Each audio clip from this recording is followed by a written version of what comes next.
Today we're going to talk about patterns.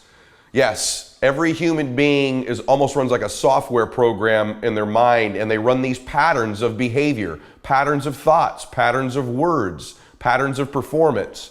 And most of these patterns run in our lives without us being conscious of them. And they steal from us our ability to be happier, to be more joyful, to produce at the highest levels, to engage with people the right way. And they create for us oftentimes in our life a disconnect between what our beliefs are and actually how we behave. We call that cognitive dissonance oftentimes, where we believe one thing, but we often behave differently. And that's because sometimes our patterns can even override our thoughts. And oftentimes in life, if we can just become conscious that we do have these patterns, we begin to evaluate them and be aware of them. We can identify them when they rear their head, and we can overcome them. We can create new patterns that serve us. And so the first thing I'm here to tell you today is that you do run a series of patterns in your life. You have a pattern of behavior. You have a pattern of producing results. There's certain stimulus that cause these patterns to happen for you. And unless you begin to evaluate them and be aware of them when they happen, these patterns begin to really take control of our lives. For some of you, even as I say this, you're nodding your head in awareness. You're sort of aware. I fall into these patterns of when something happens, I begin to think a certain way, which creates another thought and another behavior, and I find myself running this same story again. Or if I get into a disagreement with somebody, a pattern kicks in. Or if I have a failure, a pattern kicks in. If I have a success, a pattern kicks in. And so if we can become aware of these things, it's a breakthrough in our lives. I think today could be one of the more powerful programs I've ever brought to you. It's just becoming aware of what some of these patterns are. Now, before we get into those, I want to talk a little bit about what you really want. You know, often in life, just choosing the emotions we want. We've talked in a lot of my programs about the caliber of our life has everything to do with the caliber of the emotions we experience on a regular level. We are our emotions. And so the first thing I'd ask you to do is to start to use the power of choice in your life. Yes, you get to choose your life. You get to choose how you feel, not other people. There's these illusions in life. We really can't control anything other than our own thoughts, our own behavior, our own patterns. We can't control what other people do, say, or think. And it's this illusion of control oftentimes that we can somehow manipulate other people or manipulate situations that cause us to fall into these patterns. But what we do have the power of in life is we have the power to choose. And I say this to you because I'm somebody just like you. I struggle with the different patterns I have. Some of them serve me, some of them don't. I sometimes engage in thoughts that don't create the right emotions for me, that don't serve me. I know what it's like to be frustrated and angry and depressed and down and lost and fearful and worried. Worry's a big one for me. I love to fall into the pattern of worry. When certain circumstances begin to happen, it creates a trigger and a pattern in me. And man, do I love to worry. And so I give you these tools and resources because these are things I too struggle with. I've been able to overcome them by just being aware and choosing. And so the first thing is the power of choice. Finish this sentence for me. I choose to be blissful rather than blank. I choose to be blissful rather than blank. What would your answer be? One of the emotions I challenge you to experience more of in life is bliss. You know, we are the calibration of maybe the 5 emotions we experience on a regular basis. And so if you're experiencing depression, frustration, worry, fear, anxiety, pain on a regular basis, you're gonna have one life. If you're experiencing bliss and fulfillment and ecstasy and joy in your life and contribution, recognition and significance, if you're experiencing love, you experience those emotions, you have a totally different life. We have the power to choose which emotions we want to experience. I love the word bliss because of its definition. Its definition in Webster's is perfect happiness or joy.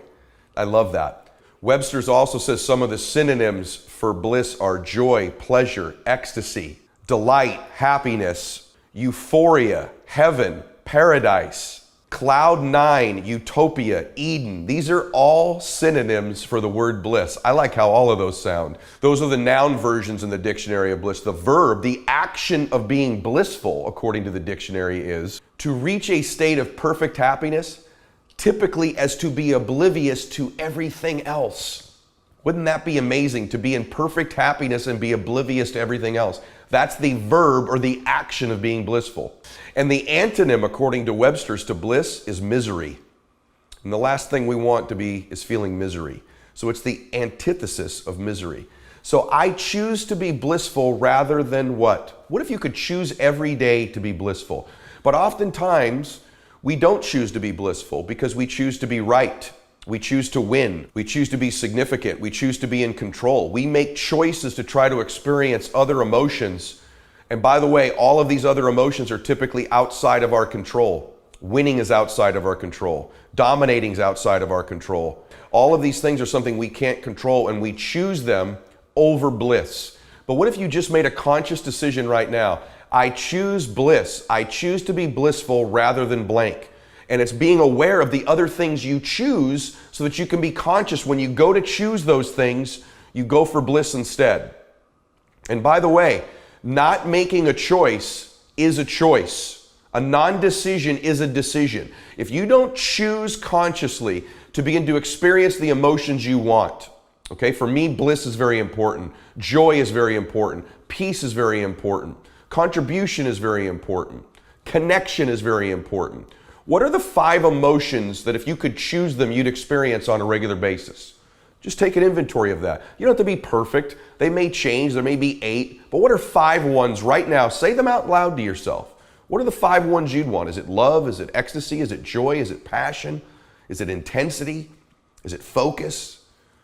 Is it peace? Is it faith? What are the emotions you would choose if you could choose 5 emotions? And begin to tell yourself, I choose to feel blank rather than this. And when you just begin to become conscious of that choice, you've already moved ahead of 99.9% of the world who just responds and reacts and goes into pattern mode all the time. So just choosing gives you an advantage. And by the way, once again, not choosing is a choice. You've decided to go into your pattern. You've decided to let other people dictate to you your emotions. You've decided you have no control over your life by not choosing. So choose. I'd rather be blissful than blank. I'd rather be joyful than blank. I'd rather have ecstasy than blank. What do you choose rather than? So now let's discuss these patterns for a second. Why do we have these patterns? You have patterns because they serve you. There's a payoff to every pattern. And by the way, you say, well, no, because one of my patterns is I slip into worry and then I'm completely unhappy. How's that a payoff for me? It's a payoff for you because it's predictable. It's become your home. And so you don't have any pattern that doesn't give you a payoff. Well, no, because when things don't go my way, I become combative, I become argumentative. That's my pattern. Then I get in a disagreement in my relationship and then I say things I don't mean. How's there a payoff there for me? There's a payoff because it gets you what you want. Even though you don't know it, it gets you out of the conversation. It gets you maybe to avoid your own responsibility. It gives you the disconnect that somehow you're more comfortable with than dealing with the problem. But I promise you, every pattern you have, both healthy and unhealthy, you have them because there's a payoff for you. So the key to a happier life, the key to a more successful life, is to evaluate our patterns. And when we see them happening, begin to step outside of them and create new ones that serve us. And so what are some of the patterns you have, for example, that don't serve you? So for example, when a difficult situation arises, what is your pattern? What pattern mode do you go into? Do you become more resourceful, more focused, or do you become more fearful, worried, and you begin to make excuses? When you get into a disagreement with a loved one, what is your pattern typically? Do you become more combative? Do you listen less and talk more? Does the pattern begin? You understand what I'm saying? Do you begin to run this program that you run in such a way that it puts you in a state you don't want to be in? When adversity strikes, when someone puts you down, when there's a hater, what pattern mode do you typically kick into? Do you start to repeat other negative thoughts? Do you replay videos in your mind of other people who have also said negative things to you in the past? Or other thoughts you have about yourself that are loathsome, and you begin to stack these thoughts. Oftentimes, one person says something to us negative, and it creates this pattern we run, doesn't it? When we begin to think of another embarrassing moment, another person who saw something negative, we begin to create other negative thoughts about ourselves to stack it. And you say, how's there a payoff for me in that? Because it's what you're used to. It pays you off by reassuring you, you're right, you're a loser. You're right, you're not going to win. There's a payoff because guess what? Now you don't have to do the real work because you were never won anyway because you're this terribly unprepared person. So that's your payoff. And so you have these patterns, don't you? Now some people, their pattern kicks into winning. When someone puts them down, they start to buck up. They start to get resourceful. They start to feed themselves positive thoughts. They're aware of it that's there, and they begin to go into a hyper-productive, positive emotion mode. Yes, they do, believe it or not. When adversity strikes for some people, they go into a fearful mode. They begin to think about all the things that could go worse and worse and worse, and they depress themselves. And that pattern creates the very situations you fear. The same is true when we're successful. Sometimes some people, when they become successful, they go into a pattern when they begin to sabotage themselves and slow down and stop the behaviors that got them there. They begin to believe their own press clippings, that they've arrived. They don't have to do the work they used to do. Maybe they begin to fall into patterns where they get their relationships out of sorts, and that's their pattern. Life starts to go well in business. My pattern is every time life goes well in business, I start having issues in my personal life. And they sabotage the business success with their personal life. And that's a pattern they run. If it's happened more than once to you, it's not coincidental, it's a pattern. In my fitness life, you may say, every time I start to get super fit, it seems then I get ill, then I don't go to the gym for a week, then I start eating poorly, and I'm back to where I was. If it's happened more than once, it's a pattern. You are not your accomplishments. You are not what other people say you are. You are not what you look like. And guess what else you're not? You are not your patterns, but your life becomes a combination and a result of your patterns. The great thing about us is that we can change these patterns if we identify them. The pattern has no power over you once you know it's a program and a pattern running. The minute you start, you go, I'm doing it again, aren't I? I'm doing this thing I do every time I accumulate money. I'm doing the same thing every time me and my spouse get in a disagreement. I'm doing the same thing every time I'm starting to feel loved by somebody and I push them away. Every time things start to go bad financially, I spiral. Every time there's adversity, I do the same pattern where I start worrying. Every time I get fit, I do the same pattern. When you begin to see these things, you begin to go, my gosh, this isn't who I am. That's not your identity. There's a difference between your identity and your pattern. And the more you begin to build your identity, as I've talked about in my other audios, and be aware of patterns, and then simply ask yourself, when this comes up again in the future, what pattern would serve me? What pattern can I take control of? What would be the steps I need to take that will create the bliss I want, or the win I want, or the production I want? What would the pattern need to be? The pattern immediately, by the way, stops when you identify it.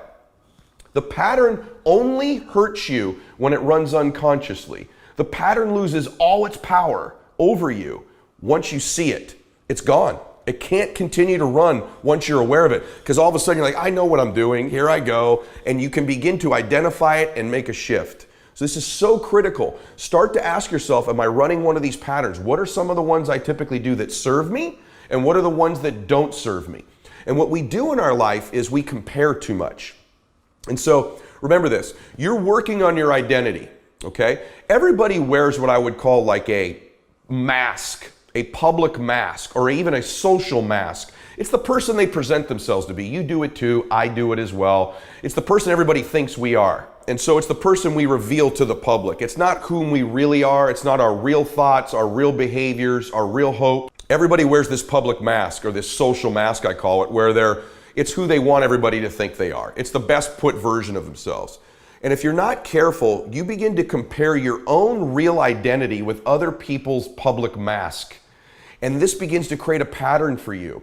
Don't compare yourself. Most of the people you see on social media, or even in your personal life, or even when you go to lunch with them or see them at work, they're wearing what I would call a public mask. It's the best possible version that they can put out to themselves. And oftentimes what we do in life is we compare our real identity that we're working on and we're growing to their mask. And that's not fair to ourselves at all. Any comparison doesn't serve us. And it's oftentimes this comparison, when you're in a disagreement with somebody, it's the mask they're wearing compared to the identity you have, and then you begin to run a pattern to respond to it. It happens in fitness, in relationships, in money, and in business. Remember, you're in charge of controlling your own identity and growing your own identity and being aware of the patterns you have that do and do not serve you. not comparing yourself to someone else's public representative. It's just the representative they're putting out there. It's not who they really are. And it's not something that you need to be aware of because it's not something you can control. The more you can begin to delineate in life between things I can control and I cannot control would be to the extent that you're more productive and you're happier. You can control your own thoughts, your own emotions, your own identity, and your own patterns.